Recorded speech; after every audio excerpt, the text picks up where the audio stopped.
안녕하세요, 구독자 여러분. 저는 지금 나이 40대 중반에 아들보다 더 든든한 두 딸을 키우고 있는 주부입니다. 이곳을 둘러보다 보니 저만큼이나 뒤통수를 맞은 분들이 많더라고요. 저도 또 뒤통수라 하면 빠지지 않는 사람이거든요. 어디 가서 이런 이야기를 하는 게 부끄러워 속으로만 참고 살았는데, 이제는 참기보단 응어리를 풀어야 한다는 생각에 이렇게 사연을 쓰게 되었습니다. 여러분은 착하고 속이 깊다고 생각했던 사람이 알고 보니 검은 속내를 십수년간 감추고 있었던 것이었다는 사실을 알게 되었다면 어떤 생각에 사로잡히실 것 같으신가요?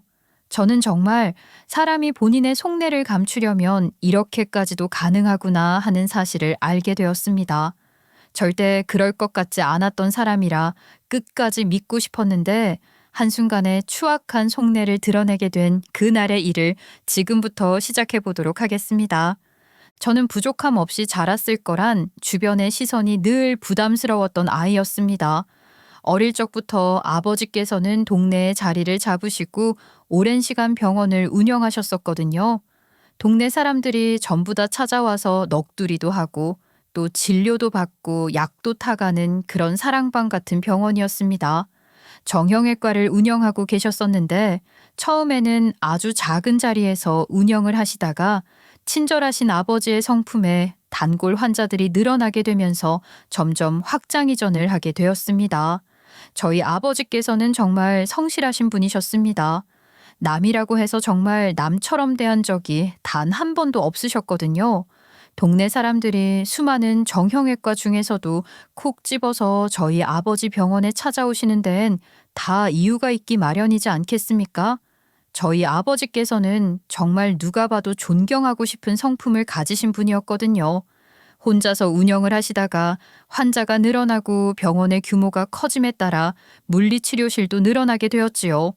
좋은 기계들이 즐비한 최신식 병원은 아니었지만 늘 자리가 없을 정도로 손님들이 가득가득 차 있었습니다.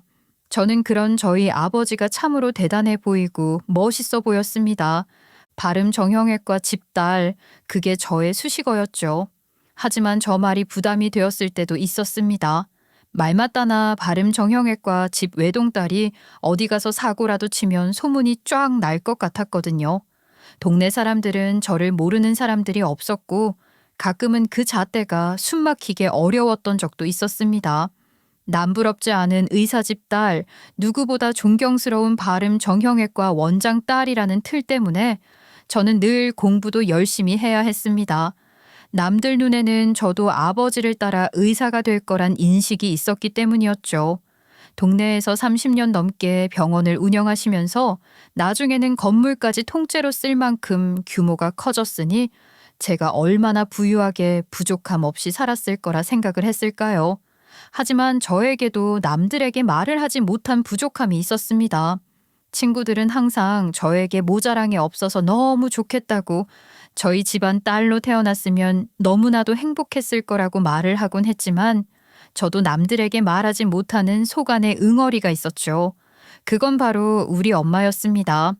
저만 해도 발음 정형외과 딸이라는 타이틀이 부담스러웠을 때가 있었는데, 저희 엄마는 오죽했겠어요? 발음 정형외과 원장 부인이라는 수식어가 그렇게도 싫었었나 봅니다. 저희 엄마, 제가 딱 20살이 되자마자 아버지께 이혼을 해달라고 빌고 또 빌었거든요. 모든 걸 다 포기하고 떠나겠다고 이혼 도장을 찍어달라고 매달리는데, 그 모습을 몰래 지켜보면서 얼마나 뜨거운 눈물을 흘렸는지 모르겠습니다.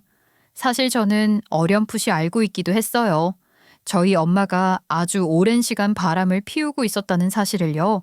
제가 중학생이 되었을 때부터 학교에서 집에 돌아오면 엄마는 항상 집에 없었고, 아버지께서 퇴근하고 돌아오기 직전에 겨우 시간 맞춰 들어와서는 진한 화장을 지우셨거든요.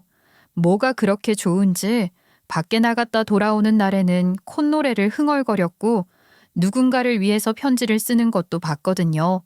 그 편지의 주인공 아버지가 아니라는 사실도 알게 되었죠. 점점 더 자라면서 저도 성적을 유지하기 위해 학원을 다녔고, 학원에서 돌아오는 길에 엄마의 바람 피우는 현장을 목격하기도 했었습니다. 하지만 저는 이 사실에 대해서 입을 꾹 다물 수밖에 없었어요. 무서운 게 컸죠. 제가 이 사실을 알렸다가 엄마가 아버지와 싸움이라도 하게 되면 어떻게 하지? 이혼이라도 하게 되면 어떻게 하지? 하는 불안함에 저는 입을 열지 못했어요. 저에게도 사춘기라는 게 찾아온 시기였고 지금도 충분히 평화롭다고 생각을 했기 때문에 저만 모른 척하고 있으면 시간이 해결해 줄 거라고 생각했던 것 같아요. 그런데 제가 입을 다문다고 해서 긴 꼬리 밟히는 것까지는 막을 수가 없었던 거죠.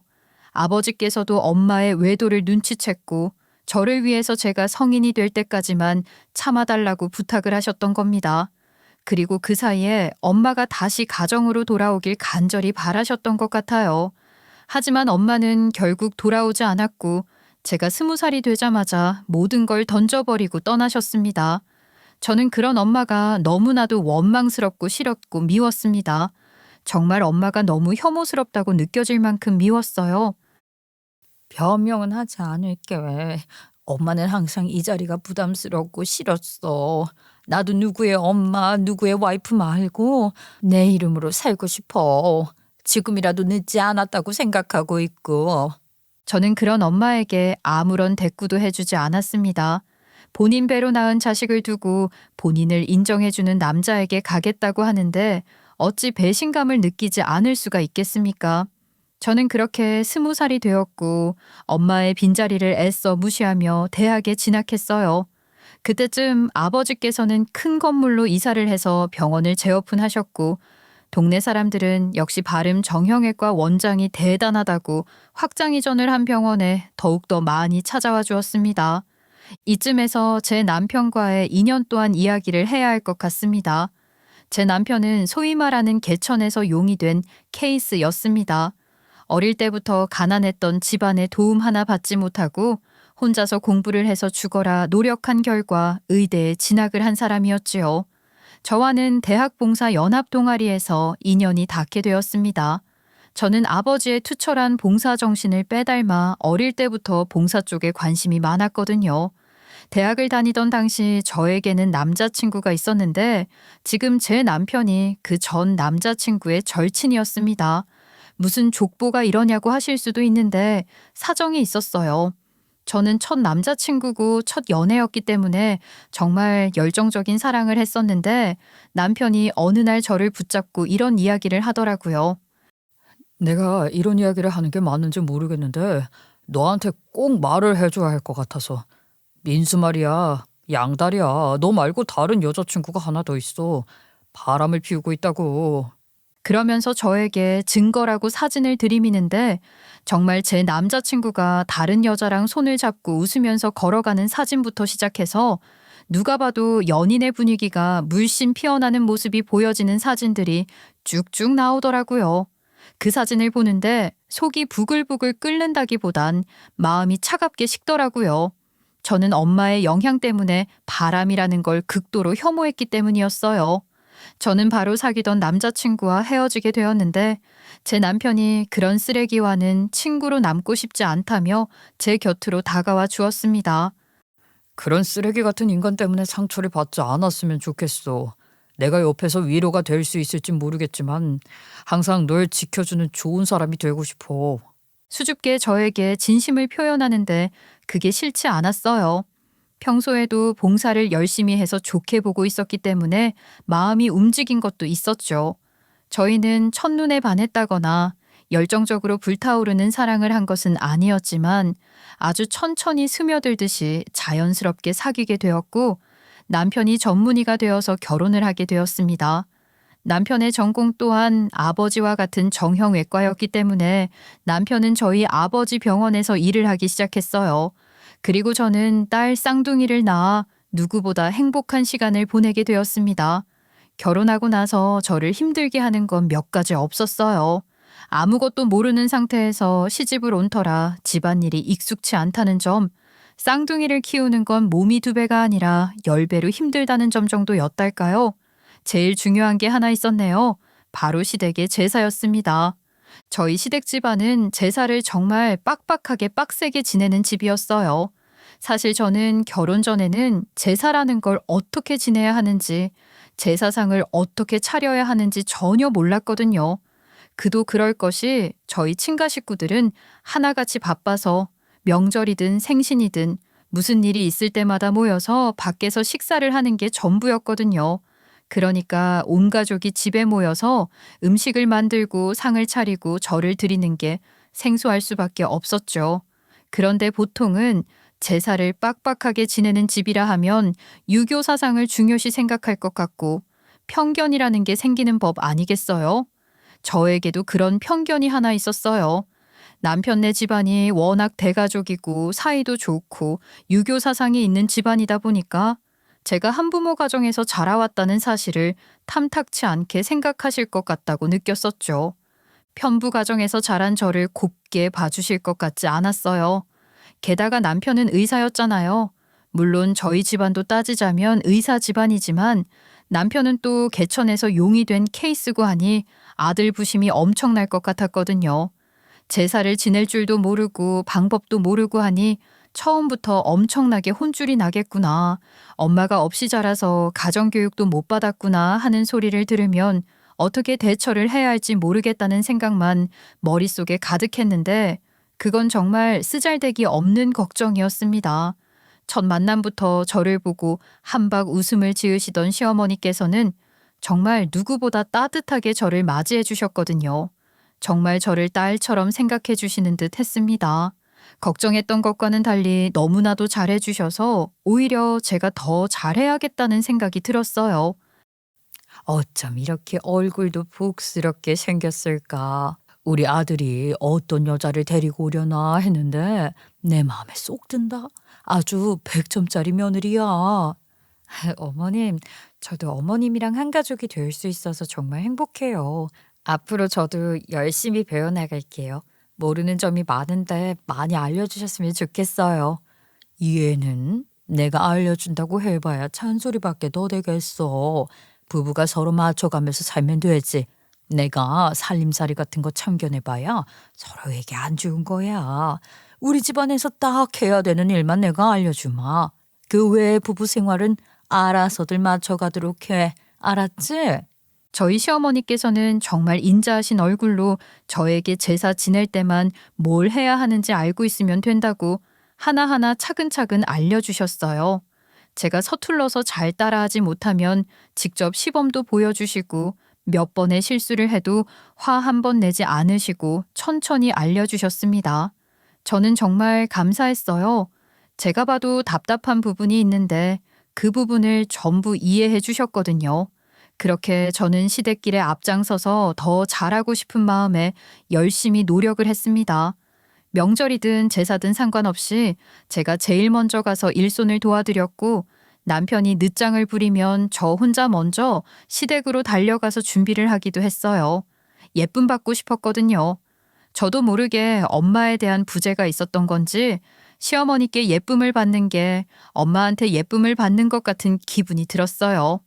집안에 행사가 있을 때 생신이나 어버이날 같은 기념일에도 빠지지 않고 먼저 연락을 드리고 선물을 보내곤 했죠. 저는 제 삶이 너무나도 만족스럽다고 여겼습니다. 딱 하나 꼴불견이었던 게 남편이었다는 점만 빼고요. 너무나도 착하고 정의롭고 성실하다고 생각했던 우리 남편. 원래 딸은 아빠 닮은 사람들을 좋아한다고 하잖아요. 그래서 저도 남편에게 끌렸던 것 같은데 우리 남편 막상 결혼하고 나니까 사람 태도가 미묘하게 바뀌더라고요. 시댁에만 가면 자꾸 저를 부려먹으려고 드는 겁니다. 둘이 있을 땐 제가 물을 떠다 달라는 부탁을 해도 잘만 들어주는 사람이 시댁에만 가면 이상하게 권위적인 태도를 보이는 거예요. 여보, 나 물 좀 떠다 줄 수 있어? 약을 먹어야 하는데 물이 없어서. 여기서 부엌에 모은 것도 아닌데 그거 하나 혼자 못 떠다 마셔? 가서 물 떠오는 김에 내가 마실 커피랑 우리 아버지 드실 식혜 좀 가져와. 냉장고 안에 있으니까. 자기는 소파에 떡하니 기대 앉아서 저를 시켜 먹더라고요.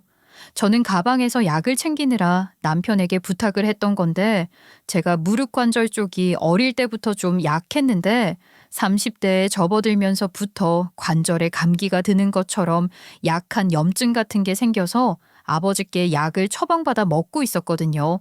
무릎이 아프니까 한번 앉았다 일어섰다 하는 게 힘들 때가 있어서 남편에게 부탁을 한 건데 집에서는 잘 만들어주는 사람이 시댁에만 오면 꼭 저렇게 말을 하더라고요. 아마 시댁 식구들 중에서 남편만큼 일이 술술 풀린 사람이 없고 모두들 대단하다고 떠받들여 주니까 아나무인처럼 구는 듯 했어요. 가끔 보면 제가 민망하리만큼 막말을 쏟아부을 때도 있었거든요. 저한테도 그랬지만 시댁 식구들 전부에게도 해당되는 말이었어요. 남편은 자기보다 성적이 별로거나 연봉이 별로인 사람들을 대놓고 무시하는 발언을 툭툭 내뱉곤 했었습니다. 아마도 저에게 시댁에서만 막 대하는 이유가 병원장 딸인 마누라도 남편인 나한테는 아무 소리도 못한다 하는 걸 과시하고 싶어 하는 듯 했어요. 그러니까 뻔히 무릎이 아파서 약을 먹으려고 하는데 물 한 잔 떠달라는 말에 본인 커피나 타다 달란 소리를 하고 앉아 있는 거죠. 그게 정말 꼴불견이고 남편이 꼭 시댁만 오면 왜 저런 행동을 하는 건지 이해가 안 가는 부분이기도 했지만 은연중에 드러나는 남편의 자격지심은 아닐까 하고 생각을 하면서 이해를 해보려고 노력을 했어요. 왜냐하면 시댁에서만 그랬거든요. 저희 집에서는 또 얼마나 싹싹하고 예의 바르고 겸손한지 저희 아버지께는 정말 너무너무 잘 한다니까요.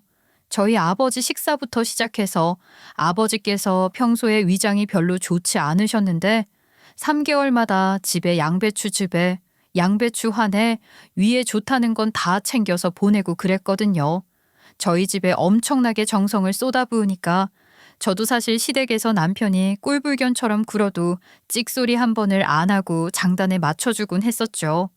그러던 어느 날 저희 시할머님이 팔순잔치를 열게 되셨어요. 일찍부터 시아버지를 키우신 시할머니께서 저희 할머니보다 나이가 훨씬 젊으셨었거든요. 팔순잔치를 하는 날 저는 일찍부터 시어머니와 함께 잔치 장소에 가서 분주하게 준비를 했죠. 그런데 그날 남편에게 분명히 퇴근하자마자 바로 오라고 말을 했고 혹시 몰라 아버지께도 남편 칼퇴근을 시켜달라고 말씀을 드려놨었는데 잔치가 시작될 시간이 다다라도 콧배기도 보이지 않는 겁니다. 거기가 워낙 홀이 크고 동시에 여러 홀에서 잔치가 이루어지는 전문 업체라 남편이 길을 잘못 들었나 싶어서 걱정이 되기도 했죠. 그래도 이름표 푯말을 보고 따라오면 찾기 쉽게 되어 있어서 큰 걱정은 하지 않았는데 남편에게 전화가 걸려오더라고요. 여보, 어디야? 왜 이렇게 늦어? 내가 아빠한테도 당신 일찍 보내달라고 말해뒀었는데. 장인어른께 그런 소리는 왜 하고 그래? 일단 여기 입구에 오긴 했는데 우리 할머니 성함이 뭐더라? 뭐라고? 아니, 우리 할머니도 아니고 당신 할머니인데 성함을 몰라서 지금 못 찾고 있단 말이야? 아니, 여기 지금 팔순잔치 하는 홀만 3개야, 3개. 이름이 다 비슷비슷하다고. 그리고 내가 언제 할머니 성함으로 부를 일이 있냐? 그냥 친할머니 하고 말지. 우리 할머니 성함 마지막 글자가 뭐지? 순인가 선인가? 그날 그 장소에서 팔순잔치를 하는 집이 3개가 있었는데 남편 놈이 시할머니 성함을 몰라서 입구에서부터 헤맨 거죠. 저희 시할머니 성함이 김명순이었는데 옆에 홀 할머님 성함이 김명선이었거든요. 남편이 그걸 헷갈린 겁니다. 부글부글 끓는 속을 애써 누르면서 남편에게 장소를 알려주었고 팔순잔치가 끝이 나자마자 잔소리를 했더니만 화를 버럭 내더라고요. 당신 정말 내가 민망해서 할머님 성함도 모르는 손주가 어딨어. 나중에 우리 애들이 어머님 성함도 모른다고 생각해봐. 여보, 내가 좀 바빠. 일이 한두 갠가. 선인지 순인지 헷갈릴 수도 있지. 내가 맨날 할머니 할머니 하는데 어떻게 알겠냐고. 이런 걸로 괜히 시비 걸지 마. 당신이 조용히 알려주면 그만인 건데 왜 동네방네 소문이라도 낼 것처럼 큰 소리를 내냔 말이야. 남편은 아주 적반하장이 예술이었죠. 저는 아이들을 낳고 육아휴직이 끝난 뒤 퇴사를 했었습니다. 그도 그럴 것이 하나도 아니고 쌍둥이를 키워야 하니까 정말 몸이 10개라도 부족했고 시어머니의 도움을 받았어도 매일같이 도움을 받을 수 있는 상황이 아니다 보니 결국 제가 모든 걸 책임지고 아이들을 키워야만 했어요. 친정엄마가 없었기 때문에 도움을 딱히 요청할 수 있는 곳도 없었고요. 아이들이 소위 말하는 초딩이 되고 정신없이 살고 있었죠. 요즘은 제가 자랐던 환경이랑 너무 다르더라고요. 학원도 그렇고 아이들 숙제도 그렇고 하나하나 챙기고 봐줘야만 하는 것들이 많았어요. 이렇게 엄마로서의 삶을 살아가는 건가 하는 찰나 저에게도 믿기 힘든 일이 생기게 되었습니다. 어느 날 바쁘게 집안일을 마치고 겨우 숨을 돌리고 있는데 아버지의 병원에서 한 통의 전화가 걸려왔어요. 아, 네, 여보세요? 병원에서는 무슨 일 있나요?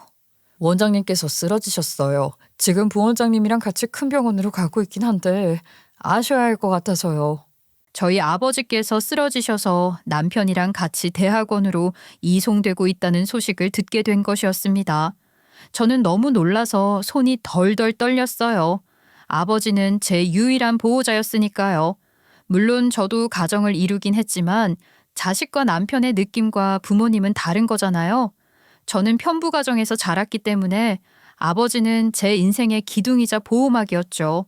그런 아버지가 쓰러졌다고 하는데 제가 제정신일 수가 없었어요. 저는 병원으로 달려갔고 거기서 충격적인 소식을 들었습니다. 아버지가 위암 3기라고요? 아니, 어떻게 그럴 수가. 판정을 받은 지도 지금 시간이 꽤 흘렀다고요. 어떻게 이런 사실을 자식인 제가 모를 수가 있어요. 아버지께서는 정신을 차리신 뒤에 저에게 미안하다고 하셨어요. 위암 3기 판정을 받은 지는 오래됐지만 치료에 집중할 수 없었다고 하셨어요. 아버지께서 한 동네에서만 정형외과를 30년 넘게 운영을 하셨잖아요. 그 사이에 몇 차례 확장을 하긴 했지만 지금처럼 건물을 통째로 사용하시게 된 이후에는 아버지만 찾는 나이 많은 동네 어르신들부터 다른 단골 환자들까지 챙기느라 위암 치료에 온 힘을 쏟아부을 수가 없었다고 하더라고요. 저는 그런 아버지가 너무나도 답답했죠. 다른 환자들이 남편이나 다른 의사들에게는 진료를 안 받겠다, 무조건 우리 아버지에게만 받겠다 고집을 부리곤 해서 아버지께서 매일 병원에 출근을 하셨다는 겁니다. 항암 치료라는 게 입원을 해서 며칠간 치료를 받아야 하는 건데 병원을 그만큼 비울 수가 없다 이 말인 거죠. 거기다가 진료라는 게 정해진 시간만 딱딱 보고 끝낼 수가 없으니 밀리는 경우가 허다했고 퇴근 시간을 넘어서서 늦게까지 일을 하곤 하셨으니 건강 상태가 좋아질 수 없는 입장이었어요. 저는 그 사실을 몰랐다는 게 너무나도 큰 충격이었습니다. 당신도 몰랐어? 나보다 더 우리 아빠랑 가까이 지내고 있었으면서 그걸 몰랐다는 게 말이나 되는 소리야? 우리 아빠 안색이 이렇게나 피곤해 보이는데 당신은 뭘 한 건데? 나도 몰랐어. 내가 알았으면 장인어른이 이렇게까지 무리하게 내가 지켜만 보고 있었겠어. 장인어른 위암이시면 쉬셔야죠. 제가 든든하게 지켜드리겠다 하지 않았습니까? 제가 못 믿었다 하셔도 어떻게 이런 일을 숨길 수가 있으세요? 저 서운합니다. 내가 우리 사위를 못 믿어서 그런 게 아니라는 거 잘 알지 않나? 아빠, 당장 입원해서 검사 다시 받고 항암 치료도 시작하자고. 아빠가 그 병원에서 일 못하는 게 왜? 이가 열심히 아빠 목까지 하겠지. 아빠가 죽으면 이게 다 무슨 소용이냐고. 아빠가 살아야 병원도 살 거 아니야. 예. 귀청 떨어지겠어. 그래, 알겠어. 나도 이렇게 한번 쓰러져 보니까 덜컥 겁이 나는구나. 우리 사위도 같이 일한 지 오래됐고 워낙 솜씨도 좋고 하니 내가 한 발 물러서도 되겠지. 내가 그동안 너무 일에 욕심을 부렸던 것 같기도 하고 말이야. 내가 못나서 그렇다. 누가 또 그렇게까지 비약하라 그랬어. 건강부터 챙겨야 남의 건강도 챙겨볼 거 아니야. 아빠, 내가 아빠 없으면 어떻게 살으라고. 알았어. 우리 딸이 시키는 대로 하마. 내가 이번에야말로 입원해서 항암 치료부터 받으마. 의사가 수술하라고 하면 수술이라도 하지 뭐. 우리 딸이 이렇게 울고불고 걱정을 하는데 내가 못할 게 뭐냐. 알았다. 그러니까 그만 속상해해. 저에게 남은 건 아버지밖에 없다고 제발 제 말을 들어달라고 눈물로 난리를 치자 아버지께서는 알겠다고 하셨어요. 일단 병원의 원장실은 휴진으로 닫아두기로 했고 아버지가 아니면 안 된다는 손님들은 돌려보내기로 했죠. 그런데 웃긴 게 그 손님들도 그냥 생떼를 쓴 것인지 막상 우리 남편이 진료를 대신 보겠다고 하니까 다들 군소리 없이 진료를 받더라고요. 남편이 또 남들한테는 친절하고 성실한 사람이었으니까 다행이었죠. 아버지의 빈자리가 많이 느껴지지 않도록 병원 운영을 잘 해나가기 시작했어요. 저는 정말 남편에게 더할 나위 없이 고마웠습니다. 남편이 아니었다면 아버지께서는 항암 치료를 받는 내내 병원에 대한 걱정과 스트레스로 정작 본인 몸은 챙기지 못했을 테니까요. 남편이 성실하게 병원을 운영해준 덕분에 아버지께서도 마음을 놓으실 수 있었습니다. 하지만 한감으로는 한계가 있더라고요. 암 사이즈가 줄어들고 있긴 했지만 전이에 대한 걱정을 지울 수가 없었고 병원에서도 위절제술을 해야 한다고 말을 하더라고요. 고민 끝에 아버지는 수술을 하시게 되었고 위의 60%를 잘라내는 수술을 받게 되었습니다. 위절제술이라는 게 정말 무서운 일이었어요. 외국에서는 다이어트 때문에 그런 짓을 한다고도 하던데 도대체 멀쩡한 위를 왜 망가뜨리는지요. 아무튼 아버지의 수술은 잘 끝이 나게 되었지만 아무리 그래도 위에 60% 잘라내는 수술을 했는데 병간호를 해야 할 사람이 필요하지 않겠어요? 하지만 저희 아버지 이상한 데서 쓸데없는 고집을 부리시더라고요. 내가 무슨 팔다리를 잘라낸 것도 아닌데 어차피 지금 뭐 먹을 수도 없고 속이 아려서 누워있는 거밖에 못하는데 병간호를 할 사람이 왜 필요하다는 말이냐. 아이 그리고 나는 남들한테 미숙한 모습 보이고 싶지 않다. 나 혼자서 가만 누워서 진통제 맞으면서 버티면 되는 건데. 아빠 의사 맞아? 어떻게 수술을 한 환자가 가만히 누워서 혼자 있겠다는 말도 안 되는 소리라고 그래. 아빠 정신 차려. 아빠가 가만히 누워있는다 해도 병간호를 해야 할 사람이 필요하지. 내 말 들으라니까. 아이 참 나도 아주 오래전 일이긴 하지만 외과도 들고 다 했다고. 나도 의사라니까. 우리 딸이 나를 이렇게 무시하네. 봐봐라 아빠 말도 잘하잖아. 말도 안 되는 소리 하지 마요. 아빠가 간병인 두기 싫다고 하면 내가 고생하는 수밖에 없지 뭐. 제가 유일한 자식인데 어떻게 수술을 받은 아버지를 혼자 두고 제 일상으로 돌아갈 수가 있겠어요. 남편에게 아이들을 좀 맡기면야 좋기야 하겠지만 남편도 엄청나게 바빠졌죠. 아버지의 병원을 대신 운영하고 있었기 때문에 남편이 해야 할 일이 더욱더 많아졌거든요. 다행인 건 애들이 초등학교 고학년이 되어서 그런지 나름 의젓하게 잘 있더라고요. 학원도 혼자 알아서 척척 다녀오고 제가 아침에 밥을 미리 저녁까지 준비를 해놓고 가면 전자레인지에 반찬들 데워서 서로 잘 차려 먹고 설거지까지 깨끗하게 해놓더라고요. 아이들에게 고마웠죠. 제가 일일이 챙겨야 할 시기인데 애들끼리 알아서 걱정거리 없게끔 해준다는데 효도하는구나 싶었습니다. 제가 저녁까지 아버지를 챙기는 것을 이해해 주었고 아버지가 퇴원을 하신 이후에는 아버지 집으로 하교를 해서 같이 시간을 보내기도 했어요. 저희 아버지야 손녀딸들이 찾아와서 말동무가 되어주고 숙제도 같이 하고 하니까 심심하지 않으신가 보더라고요. 일부러 아버지 얼굴에 웃음꽃이 필 수 있도록 애들이 노력을 해주는데 제가 고마웠어요. 그런데 저희가 그렇게 노력을 해도 말이죠. 아버지의 상태가 좋아지지는 않았습니다. 암이라는 게 이렇게나 무서운 것이더라고요. 날이 가면 갈수록 쇠약해지고 매일같이 먹은 걸 토해내기 바쁘셨어요. 최대한 위에 부담이 가지 않는 것들로 병원에서 괜찮다고 한 것들로 미음을 쓰고 먹기 편하게 챙겨드려도 뒤를 돌면 토하시더라고요. 병원에 가서 진찰을 받아도 원인을 제대로 모르고 날이 가면 갈수록 증상이 호전될 기미가 보이지 않으니 아버지께서 결국 큰 결심을 하셨습니다. 이대로 가다가는 말이다. 내가 병원으로 복귀하는 건 무리일 것 같다는 생각이 들었어. 그래서 말인데 지금 병원도 안정이 되었다고 하고 아내가 없다고 해서 환자들이 빠진 것 같지도 않고 하니 우리 사위가 지금처럼 쭉 운영을 해주는 건 어떨까 싶어서 말이야. 장인어른 그게 정말이십니까? 발음 정형외과를 저희가 물려주신다고요? 그런 생각이 들어. 병원이 걱정이 되어서 말이야. 내 몸이 어떻게 되고 있는지 신경도 안 쓰고 병원 일에만 신경을 썼었는데 우리 사위가 이렇게나 잘 운영하고 있으니 아내가 아예 전적으로 사위에게 맡기고 회복에만 전념하고 싶어서 그래. 언제 세상을 뜰지도 모르는 일이고. 아니 아빠 또 무슨 그런 소리를 하고 그래. 아빠가 세상에 뜨긴 왜 떠? 한 번 이렇게 몹쓸 병에 걸려서 아파보고 나니까 참 별의별 생각이 다 들고 난다.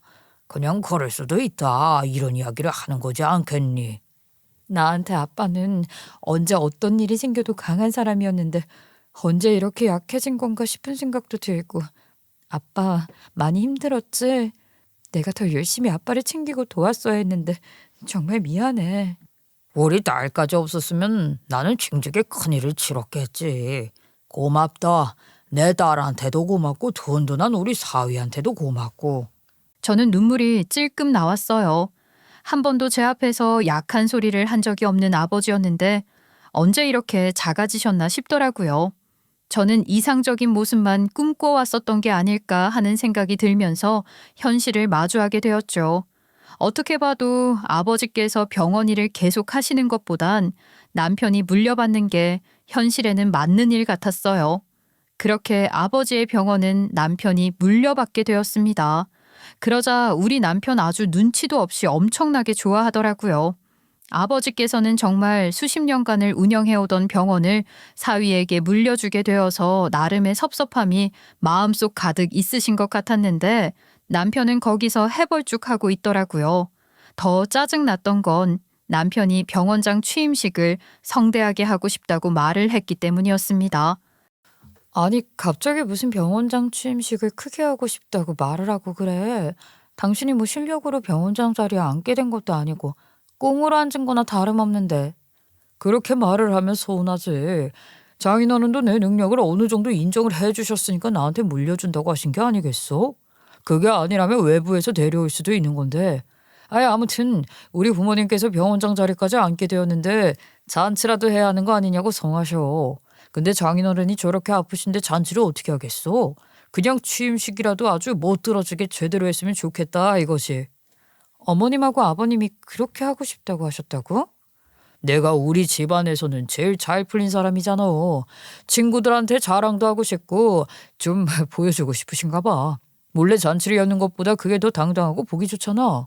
남편이 시댁 핑계를 대면서 시부모님이 원하시는 일이라고 성대하게 취임식을 하고 싶다고 말을 하는데 저도 더 이상 반대를 못 하겠더라고요.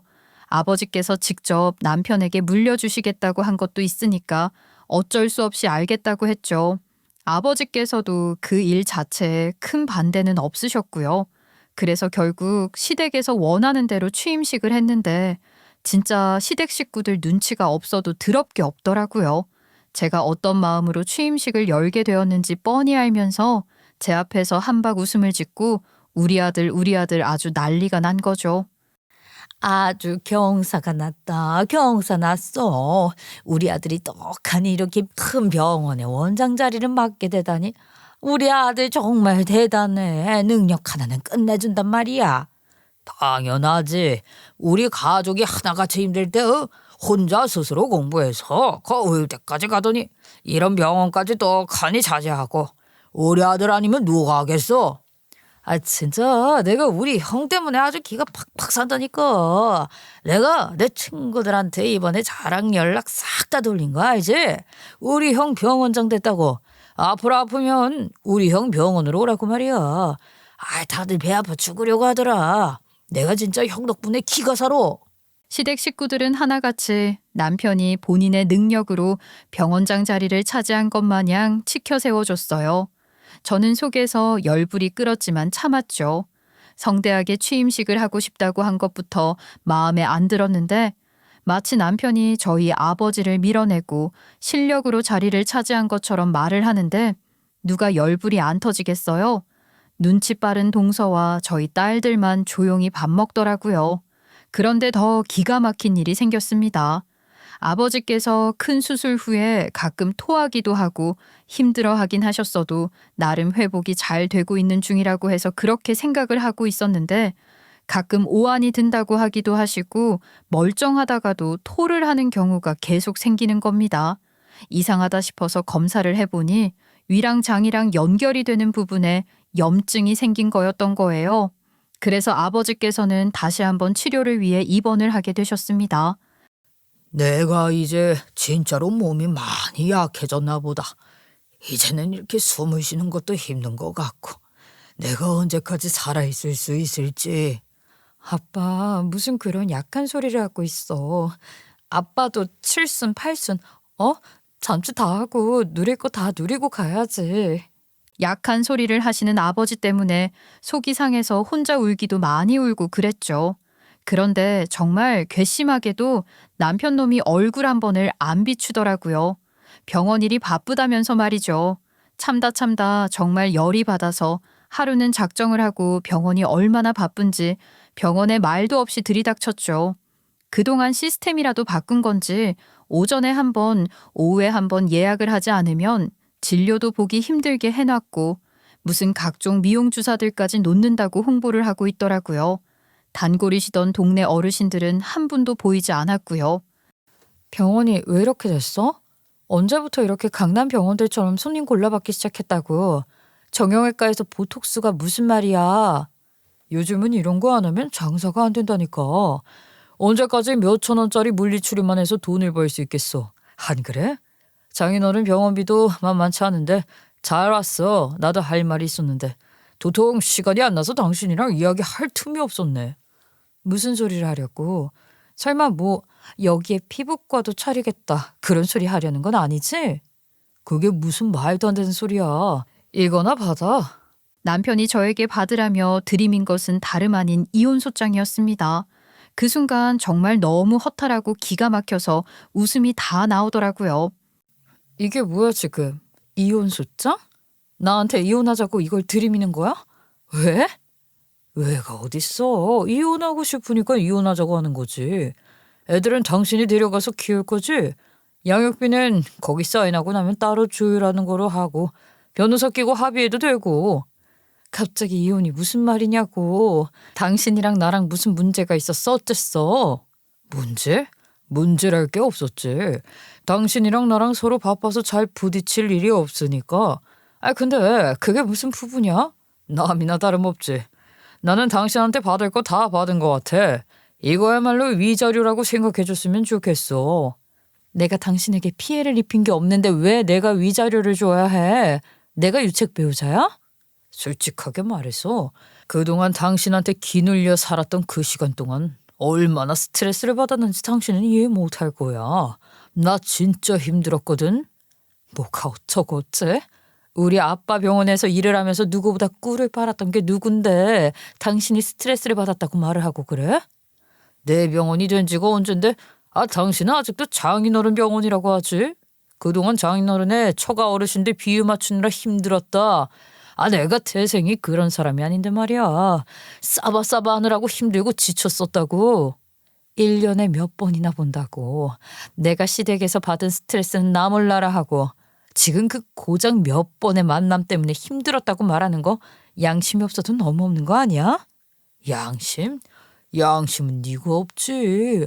막말로 말이야. 내가 아니었으면 장인어른이 쓰러졌을 때 이 병원 문 닫았어야 하는 게 정상이야. 내가 지금까지 안정되게 만들어둔 거라고. 그래, 그렇게 생각하고 있었다 이 말이지. 알겠어. 당신이 정 그렇게 하고 싶다고 한다면 해줄게. 이혼. 내가 무슨 손해를 볼 게 있다고. 좋아, 해주겠다고. 대신에 지금 살고 있는 우리 집, 우리 아빠가 해준 집이라는 거 알고 있지? 더는 같은 공간에 있기 싫으니까 좋은 말로 할 때 짐 빼. 그나마 말이 통해서 다행이다. 짐? 알았어, 바로 뺄게. 앞으로 당신은 내 병원에 나타나지 않았으면 좋겠어. 원장 전 부인이 병원에 나타나서 좋을 게 없잖아. 내 병원? 아주 웃기고 앉아있네. 당신 이 병원에서도 곧 이름 빼게 될 거야. 그런 줄 알아. 내가 그렇게 만들고 말 거니까. 남편은 제 비웃음에 아주 깔깔거리고 웃더라고요. 본인은 제가 으름장을 놓는다고 생각을 했겠죠. 하지만 며칠 뒤 제 말이 무슨 뜻인지 이해하게 된 남편은 저를 찾아와서 울고불고 매달리며 빌기 시작했습니다. 아주 볼썽사나운 모습이었죠. 물론 제가 이 모습을 기대하며 제 마지막 비밀 카드를 꺼낸 것이긴 했지만 막상 제 눈앞에서 사정사정을 하며 빌고 있는 남편 놈을 보니까 이혼 서류에 도장 찍길 잘했다는 생각이 들더라고요. 제 비밀 카드가 무엇이냐고요? 지금부터 찬찬히 설명드리겠습니다. 사실 그 병원에 있는 건물의 건물주가 저와 아주 긴밀한 관계를 가지고 있던 사람이었어요. 누구냐고요? 바로 저희 외할머니였습니다. 건물주였던 저희 외할머니께서는 아버지께서 장가를 올 당시에 약속을 하셨대요. 자리가 비워지게 되면 아버지의 병원을 외할머니 건물에다가 옮겨주시겠다고요. 그렇게 몇 년의 세월이 흘러 세입자가 빠지게 되었을 때 건물 리모델링을 새로 하게 되면서 또 잠깐 밀렸다가 아버지와 엄마가 이혼을 하면서 아버지의 병원도 이사를 가게 되었죠. 엄마의 바람으로 이혼을 하게 되자 외할머니께서는 미안한 마음이 가득하셨나 봐요. 아빠에게 건물에 아주 크게 병원을 차려주시고는 세도 안 받겠다고 하신 겁니다. 내가 무슨 염치가 있어서 월세를 받겠어. 내가 제일로다가 좋은 자리에 병원 내줄 테니까 이걸로 우리 딸의 잘못을 용서해 주었으면 하네. 자네가 결혼할 때부터 내가 병원을 내주겠네 해놓고 내 욕심에 여태까지 미뤄두고야 말았지. 자네도 욕심이 없어서 나에게 내놓으라고 하진 않았지만 이제라도 받아주게나. 건물 1층부터 3층까지 아버지께 공짜로 임대를 놓으신 외할머니께서는 한 번 뱉은 말은 지켜야 하는 법이라면서 정말 단 한 번도 월세를 받지 않으셨어요. 그렇게 시간이 흘러가고 아버지께서 돈을 많이 벌게 되었음에도 불구하고 월세를 달라는 말을 하지 않으셨죠. 그리고 외할머니께서는 고령의 연세임에도 불구하고 아주 정정하신 상태로 지금은 프리미엄 요양원에 들어가서 친구분들과 여유롭게 생활을 하고 계십니다. 저는 결혼을 할 당시에 외할머니께 청첩장을 보내며 가족석을 채워달라고 부탁을 드렸으나 외할머니께서는 거절을 하셨어요. 이혼까지 한 딸년이 뭐가 자랑거리겠냐고 참석하지 않겠다고 하셨습니다. 저는 그래도 외할머니가 좋았어요. 엄마는 비록 저를 한 번도 찾지 않았지만 외할머니는 꾸준히 저를 찾아주셨거든요. 저는 결혼을 한 이후에도 외할머니께 항상 감사한 마음이 있었기 때문에 남편을 데리고 요양원에 인사를 드리러 가려고 했었어요. 그런데 남편은 저에게 요양원이 너무 싫다고 말을 하더라고요. 대학 다닐 때 저희가 같은 봉사 동아리 활동을 했었잖아요. 근데 요양원이 싫다고 하니 이해가 안 갔었죠. 알고 보니까 이 인간이 봉사활동의 뜻이 있어서 그런 걸 한 게 아니고 의사가 되려면 봉사 점수가 필요했던 터라 억지로 좋아하는 척 연기를 하면서 봉사를 했던 거더라고요. 연기를 그렇게 잘하는 사람인지도 몰랐죠. 노인 혐오증까지 있는 괘씸한 놈이더라니까요. 당신 그러면 여태까지 봉사했던 게 전부 가식이었던 거야? 요양원에 다른 사람도 아니고 우리 할머니가 있는데도 가기 싫다고 말을 하는 게 참 기가 막힌다. 가봐야 노인네들 냄새만 잔뜩 묻어올 거 아니야. 싫어. 그리고 할머님이 오지 말랬다며. 가족도 아닌데 왜 가서 인사를 드려야 한다는 거야. 가뜩이나 우리 친척들한테도 인사 한 번을 안 해서 인사드리러 가야 하는데. 아니 어떻게 우리 할머니를 남이라고 할 수가 있어. 가족이지. 서류상으로는 남남이나 다름없는데 무슨 가족이라고 보장을 하고 그래. 당신 성인 된 이후로 장모님도 한 번도 본 적 없다며. 만약에 그 요양원에 갔다가 장모님이라도 마주치면 어떻게 할 거야. 난 그 뻘쭘한 공기도 싫고 요양원은 더 싫어. 내가 봉사동아리 할 때도 요양원은 안 갔었던 거 몰라서 그래. 저는 여태까지 어르신들 대하는 게 어려워서 그런 줄 알았는데 그 노인네 냄새가 싫다고 경로당 요양원 봉사를 안 갔다고 말을 하는 게 한심하게 느껴졌죠. 노인 혐오증이라니 본인은 노인이 안 될 거라고 생각하는 건지 정말 어이가 없었습니다. 저는 남편이 저에게 이혼 서류를 내민 이후 씩씩거리면서 외할머니께서 계신 요양원까지 찾아가서 자초지종을 전부 말했어요. 우리 외할머니 괜히 건물주가 되셨겠어요. 가족에게는 아주 따뜻하신 분이지만 남에게는 아주 대쪽 같고 서늘하신 분이랍니다. 아무 말 없이 제 이야기를 쭉 들으시고는 알았다. 딱 세 글자만 말씀하시더라고요. 그러더니만 어디론가 전화를 거시더라고요. 저는 멀뚱히 외할머니를 바라보았죠. 나야. 내가 말이야. 지금까지 안 받았던 그 건물 병원 자리 월세 있지? 1층부터 3층까지 쓰고 있는 거 말이야. 여태까지 안 받았던 그 돈 전부 이번 병원장에게 한꺼번에 청구를 해야겠네. 그 여태 월세 안 냈다는 매달 올라가는 서류 있잖아. 그거 세무사에게 가지고 오라고 해. 그렇게 외할머니께서는 속전속결로 세무사와 개인 변호사에게 연락을 해서 그동안 밀려 있었던 월세에 대한 청구를 남편에게 한 것입니다. 갑자기 쏟아진 십수년치의 월세에 놀란 남편놈이 아픈 아버지께 연락을 할 수 없으니 저에게 한 것이죠. 이게 어떻게 된 일이야? 아니, 당신 외조모님이 이 병원 건물주라고? 이걸 왜 나한테 여태까지 말 한마디 해주지 않고 속여온 건데? 속이긴 뭘 속였다고 그래. 당신이 궁금해하기나 했어? 그리고 나나 우리 아버지가 그걸 말해야 하는 의무가 있는 것도 아닌데. 나한테 도대체 무슨 짓을 한 거야?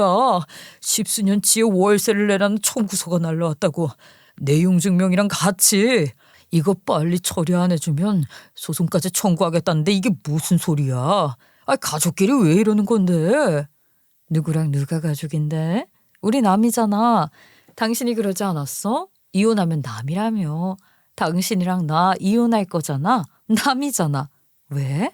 우리 할머니가 건물주인 거 알았으면 이혼하자고 안 하려고 그랬었니? 그런다고 뭐가 달라지는 건 아닌데 말이야. 그리고 내가 분명히 당신한테 우리 외할머니 이름이 뭔지 말해줬었어. 기억 안 나지? 내가 요양병원에 인사드리러 가자고도 했었어. 그것도 노인애들 냄새 난다고 싫다고 그랬지. 네 친조모 성함도 헷갈리는 마당에 당연히 우리 외할머니 성함이 뭔지 기억 못하는 거야. 그렇다고 쳐. 내가 100번 양보해서 그렇다고 친다 해도 우리 외할머니 보러 단 한 번을 안 간 너는 이해가 안 돼. 내가 그때는 몰랐잖아. 그냥 일이 힘들고 그래서 시간이 없어서 못 간다고 그랬던 거지. 여보, 지금 밀린 월세를 어떻게 다 내? 그럼 나 당신한테 양육비도 못 주고. 웃기고 있네. 못 주는 게 어딨어. 그것도 내가 알아보니까 소송하면 받아낼 수 있다더라. 당신에겐 양육비를 줄 의무가 있으니까. 나 정말 한 번만 살려주라. 내가 지금 와서 그 큰 돈을 어디서 마련하고. 그 말은 나한테 그냥 병원에 버리라고 하는 거랑 똑같은 말이야. 그 병원 애초에 당신이 만든 병원도 아니잖아. 그 병원을 당신이 돈을 주고 샀어? 그냥 우리 아빠가 준 병원이야. 감사한 마음도 없이 고마운 줄도 모르고 기고만장해서 나한테 이혼하자고 씨부린 것도 다 당신 짓이라고. 이제 와서 후회해봐야 늦었지. 여보, 부부싸움은 칼로 물베기라고 하잖아. 우리 다시 노력하면 붙을 수 있어. 원래 물이라는 게 그런 거잖아. 아니, 우리는 그냥 산산조각이 난 거야. 당신은 뱉은 말을 주워 담을 수 있다고 생각해? 깨진 그릇을 다시 붙인다고 쓸 수 있을 것 같아? 이제 우린 끝이라고. 남편은 제 말에도 계속해서 연락을 하면서 빌더라고요. 혹시나 아파트에 남아있는 짐을 핑계로 이야기를 하자고 할까봐 짐도 손수 싸서 택배로 시댁에 보내버렸습니다. 택배비가 아깝긴 했지만 남편 놈에게 돌려받을 것들을 생각하면 이 정도는 감수할 수 있다고 생각했어요. 현관문 비밀번호도 바꾸어 놨겠다. 남편 놈은 집에 들어오지도 못하고 하루 종일 밖에서 서성이며 잘못했다고 빌었습니다.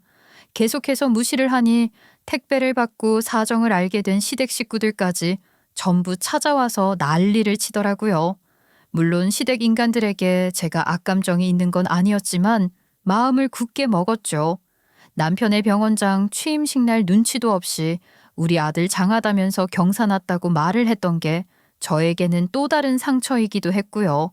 저희 아버지가 아파서 남편이 물려받았던 건데 그걸 가지고 잔치 났다고 경사 났다고 말을 할 수 있나요? 경솔한 언행이었죠. 이 일은 결국 일 잘하는 세무서와 변호사 덕분에 쉬운 결말을 내보였습니다. 외할머니와 아버지의 월세 문제는 구두로만 약속을 했었기 때문에 월세를 내지 않는다는 조건 자체가 계약서에는 존재하지 않았거든요. 문서로 작성된 부분이 하나도 없었다 이 말입니다. 그래서 그동안 월세를 내지 않았던 것에 대한 기록만 남아있는 상태였어요. 어차피 외할머니와 아버지와의 관계에서 생긴 일이었기에 세무사가 임대료 세금 부분만 처리를 해주면 끝나는 것이었거든요. 외할머니는 그동안 받지 않았던 월세에 대한 모든 것을 남편에게 청구를 해버렸습니다. 그 밀려있는 기간 동안의 월세를 처리하지 않으면 재계약은 당연히 없고 짐도 다 빼야 하는 실정까지 가게 된 것이었죠. 유일한 수입이자 유일한 자랑이었던 병원을 남편 손으로 반환하게 생긴 것 아니겠습니까? 남편 놈 당연히 그동안 모아둔 돈이 없어서 당장 이사도 갈 수 없는 상황이었습니다. 이혼 절대 못해. 어떻게 우리가 이혼을 할 수가 있어? 네가 못한다고 그러면 못하게 되는 건 줄 알아? 네가 나한테 일방적으로 통보했던 것처럼 나도 너에게 일방적으로 통보할게. 우리는 이혼이야. 남편과 협의 이혼은 할 수 없었죠. 저는 남편이 저에게 들이밀었던 작성되어 있는 이혼 서류를 변호사에게 들고 갔고 남편이 저에게 왜 이혼을 통보하게 되었는지에 대한 자세한 내용을 변호사에게 이야기를 했어요. 그리고 소송을 하게 되었죠. 아이들이 아직 성인이 아니었기 때문에 시간이 조금 걸리기도 했고 남편 놈이 계속해서 거부를 하는 바람에 난감하기도 했지만 결국에는 이혼까지 무탈하게 처리할 수 있었습니다. 다행히 이혼도 했겠다. 양육비도 청구해서 꼬박꼬박 다 받아낼 겁니다. 제가 그러지 못할 이유 없으니까요. 저희 아버지 염증이 심해서 고생을 하긴 했지만 요즘 현대의학 정말 좋잖아요. 원인을 밝혀내니 집중 치료를 받으면서 회복도 잘 되어가고 있는 중입니다. 그리고 병원에 입원을 한 이후로 외할머니도 찾아오시고 우리 딸들도 아버지께 잔소리를 폭풍으로 퍼부었더니 의지가 좀 생기시는 건지 간간히 산책도 하시고 회복하려고 열심히 노력하고 계세요. 이 사건 이후 남편 놈은 병원을 그대로 반납하고 빈털터리로 쫓겨나게 되었고 병원은 아버지와 의대 동기셨던 분께서 잠시 맡아주고 계십니다. 다행이죠? 아버지가 회복이 될 때까지만 몇 개월 맡아주시기로 하셨어요. 저는 지금 마음의 짐을 내려놓고 응어리를 풀어가기 위해 딸들이랑 같이 산책도 다니고 주말에는 데이트도 하면서 그렇게 잘 지내고 있습니다. 전 남편 놈은 어디 취직한 것 같더라고요. 저에게 양육비를 보내주었거든요. 전 시댁 인간들은 저에게 아직도 미련이 남았는지 잘 지내니 건강하니 하면서 은근슬쩍 연락을 해오지만 전부 무시하고 있습니다. 저는 앞으로 우리 딸들 열심히 공부시키면서 저희 아버지 건강 되찾을 때까지 옆에서 보조 역할 잘 하려고요. 물론 저도 너무 지치지 않게 정신이든 건강이든 관리 잘 하면서 말이죠. 여러분, 저도 충분히 잘 해낼 수 있겠죠? 여러분들의 응원 기다리며 제 사연을 마치도록 하겠습니다. 감사합니다.